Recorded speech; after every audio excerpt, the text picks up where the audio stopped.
Okay. Hey guys, it is Megan up at Camp Sunshine. There's Spanky. And today I am popping on to talk about what exactly I do when I say I'm on my yoga mat, going deep or rolling, stretching, all of that. So what I have found invaluable in my healing journey and trying to figure out what all is wrong with my body is to come to my mat and just sit and start addressing my body. From head to toe, I begin to just slowly massage my body and look for points of pain, because today was a perfect example. I got up and I've done a bunch of things. I'm worried about recreating my Spam cookie recipe. I've got CBD infused oils running downstairs that I've got to get done because I want to make some balm and salves to take to my boys this weekend. I am still rendering down beef tallow. I am making capsules upstairs. I have beef marinating for dinner. I've got a million different things I've got going on this morning. I popped out of bed. I did do my lymphatic. So that's one thing, really, really helpful. You have a lymphatic system. And I say that just because I didn't really know I had a lymphatic system. And if I did know I had a lymphatic system, I didn't know what that did. But it's the freeway. It's the flow of all of the juices in your body. And if it gets stagnant or blocked, you will feel like shit. And it is really hard for me to remember when I wake up in the morning, I am stiff and achy and confronted with some of the residual from my old days of barely being able to move, that just that simple thing, clearing out my lymphatic system, getting it flowing, really, really makes a world of difference. So I got up this morning and I did do the lymphatic, promising myself that I was going to visit here on the mat much earlier today than I have been doing in the past days and weeks, because as I am better, as I am doing more things, I am putting this off and putting it off, and then I'm doing just a wee bit of it before or after dinner, and I'm not giving my body the time and attention that it needs. And here I am doing a video, but this is really, really important. So as I said, lymphatic, it involves here on your collarbone. There are very key points for your lymphatic system. I think they say it's the big six when you're starting out. So here on your, and Google this, because I'm not showing you exactly how to do it or anything, because that's not what this video is about. I can do a video about that, but there are many, many people out there who can show you. So your collarbones, behind your ears, and you need it if you do it and it fucking hurts. There's a gal who has MS and her two daughters. She has a whole wealth of knowledge of some natural healing, and Dawn and Eden or something, I forget their names, but they say if it hurts, you probably need it. And that stands true for my entire body. And that's what I do when I go to my yoga mat, is I find the hurt and I address it. So start out with draining your lymphatic system. As I said, ears, got sidetracked because this really hurts. So obviously I need to do this. Down your neck. So I am puffy because I am going through perimenopause, menopause, postmenopause, who the fuck knows where I'm at. And I have put on like 25 pounds that do not belong on my body. And places where I hold my weight are in my chest and in my face, and my neck is really, really puffy and it drives me nuts. But doing the lymphatic drainage definitely helps. So those are here, there, underneath your armpit. You massage here, and then each of these places you're going to want to tap. Next one is your belly, then your groin area, inside your thighs, behind your knees on the upper part of your thigh, behind your knees on the lower part of your thigh. And so you do rubs, soft rubs, gentle rubs, circular rubs, whatever works for you. I think your body will talk to you, and then slap each of those places. So it's like you're kneading the shit that's in there that's stagnant and blocked up. You're first kneading it, and then you're hitting it to give it the boost to clear out. At least that's what I visualize. It may not be exactly that because I am not a scientist. So I do that. But then I was saying I have done all of these other things today, and I am getting on with my life, and I am getting shit done. And on top of that, I have like 3 new YouTube posts that are waiting. I did all the writing for those, and I've been on my email, and I've checked other things. So I'm doing shit, but I'm neglecting myself. And I just now hit the mat and started with just simply with my head, because oftentimes, because I have this long hair, and I am very, very good at avoiding pain. Having lived with chronic levels of pain, I can have parts of my body be in agony and I can still move forward. And what this allows me to do, even though I am feeling better and not aware of the pain, there is still things there. And like, I just got on my yoga mat. I thought I was feeling pretty good and was going to be able to, go for a walk with little one over there pretty quickly. And immediately I realized that my sinuses all along my head and my nose, and I don't know, it may be the cold I was fighting last week, although Sean also has a theory that we had such mild weather and things were beginning to bloom before we got hit with this cold streak, that it could have been a very, very early seasonal allergies. But I also got more of the hives that I had from my perimenopause, menopause stuff earlier. So who knows? It may be my body going through other things. Point being, I didn't realize how much in pain my head was. And now that I am doing it, immediately popped up and I did my neti pot, because that's something I always do when I've got sinus problems. And I'm just sitting here now working my way around my head to find all the points of pain and address them. And that is what I do with my entire body. I start out, as I said, with my hands. And when I get to the bigger parts of my body, I have a whole bunch of myriad of tools that I use, starting with my foam roller. People say, oh, I got one, it hurts too much. That's the point. If it hurts, you need it. And this all goes back to your lymphatic system, and using this to push and manipulate your fascia and all of the things that need movement, because it locks up and then it keeps the bad toxins in there, and you're not flowing and you're not feeling able to move. I mean, it makes sense to me now that I have learned as much as I have learned why I was so locked up and why, getting off the couch was nearly impossible. So foam rolling is, and I used to do videos all the time. And one of the things that made me pop on here to try to talk about this today was, I recall in an interview I did with my friend Jen from Jen Eclectic. I think her link is somewhere on my YouTube.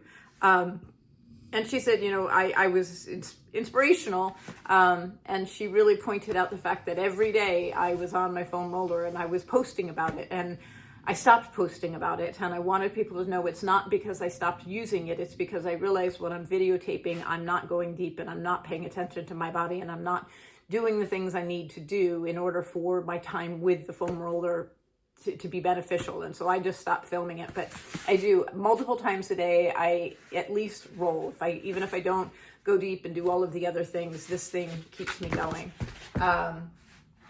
Other thing, really, really invaluable, a massage gun. This, again, gets things moving and flowing, and spending an hour with this is just as valuable, if not more valuable, than an hour with a massage therapist, particularly if you don't have a particularly good massage therapist. Only problem being, there are areas I can't get, but I can guarantee you, because it gives me pain, my husband is more than happy to apply it to my back and to my shoulders and dig deep in, because he finds it humorous to bring me the pain. Although quid pro quo, I do the same for him, and I can find his spots as well. So definitely foam roller, massage gun. This little thing is, I laughed and didn't think I would really be a fan of it, but it is a softer version of the foam roller, and because it is much smaller and more mobile, got some wind, it allows me to get into places and crevices, nooks and crannies that the foam roller doesn't. So love this one. And this one scared the bejesus out of me. It is a yoga wheel, and I actually have 3 different sizes, but this is the one that I definitely use the most. And this is another form of rolling and getting your fascia and everything flowing, but it also requires you to put your body in positions that you may not normally do, and so you can find places of pain that you didn't even know exist. yeah, it's quite phenomenal. And also dangerous because you can fall off of it. And then the only other thing that I use, well, no, there's a couple of others, but the only other thing that I have with me right now is just a yoga mat, because when I am doing the stretching afterwards, usually I will roll and I will massage and I will find all the places and I will deal with the pain. And at the end of that, I will then do my stretching. And this definitely helps with me getting into, again, positions I wouldn't normally do on my own. And it also gives me a sense of balance, because although I am much improved with my vertigo and all of the other shit that came with my body being at dis-ease, I can still be a little wonky. And so having this to lean on in some of my different moves and poses definitely helps. So then I go through all of that, always drinking lots and lots of water while I am doing this, because as you're flushing this stuff, you want it to be flushed out with the water. I oftentimes will stop midway and apply some of my CBD cream to either my legs, my feet, whatever is bothering me, and massage that in as well.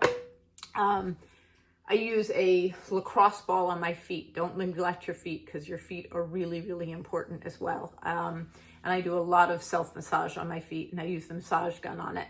So I do the rolling, all of that. Then I do my stretching, and then my final step in this whole taking care of Megan process is I go and I hang on my inversion table back there. I've used one before multiple times. I even owned one when I was married to my ex-husband for a brief period of time, because someone had said it might help with the stiffness and spasticity that I had with my MS. But it never helped, and it always scared the shit out of me. I was afraid that I was going to get locked in that upside down position. And B, again, with the vertigo and the lack of feeling, I mean, at my worst, I had no feeling from my waist down.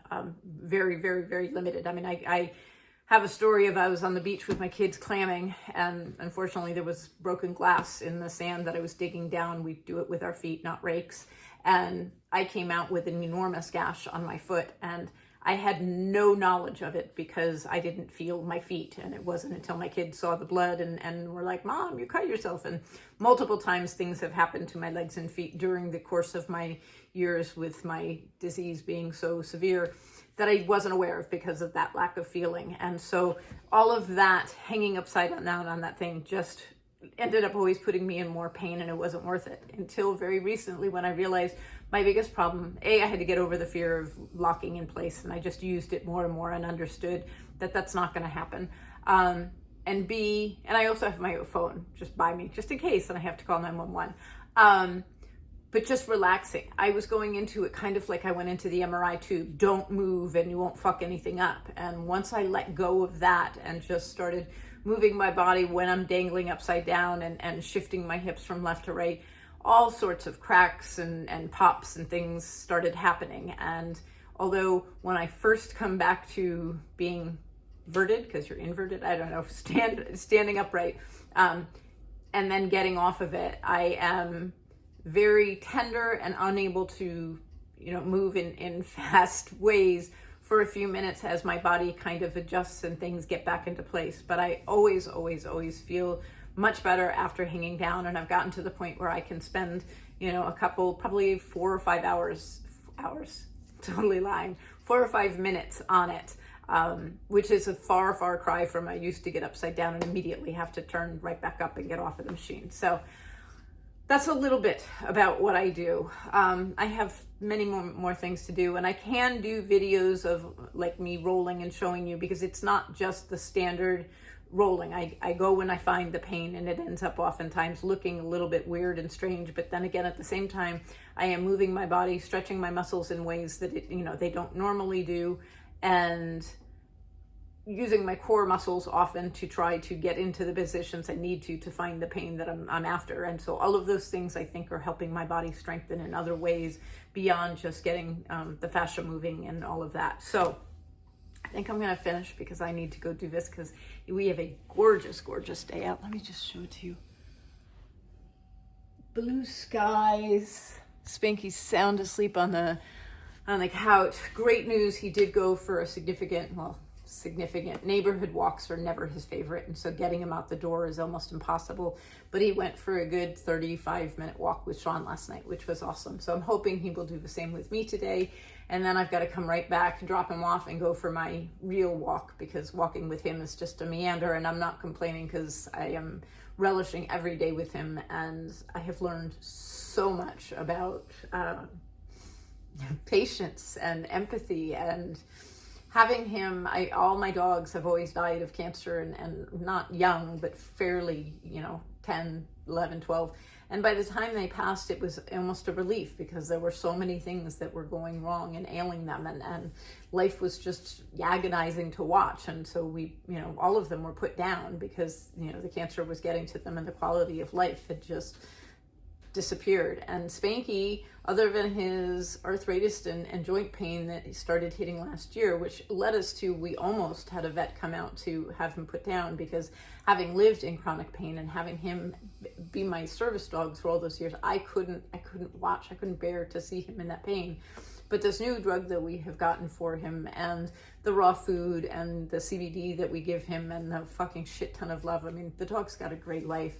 But we've bought another year with him, and it's just wonderful to watch him grow into old age and just become this. I mean, he was grumpy to begin with, but now he's grumpy as fuck, and he adores Sean, and he can't stand me, and he is just such a part of our life. So I don't bemoan the fact that I have to walk slowly with him, but it just means that it means 2 outings for me these days. I go and I walk him, and then I come home, and then I go back out. So I need to go and do my rolling.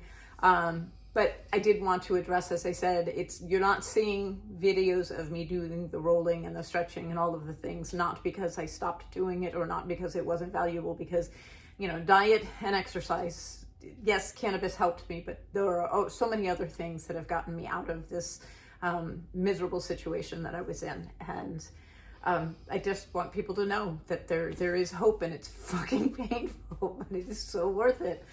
So that's it. Hope everybody's having a great day.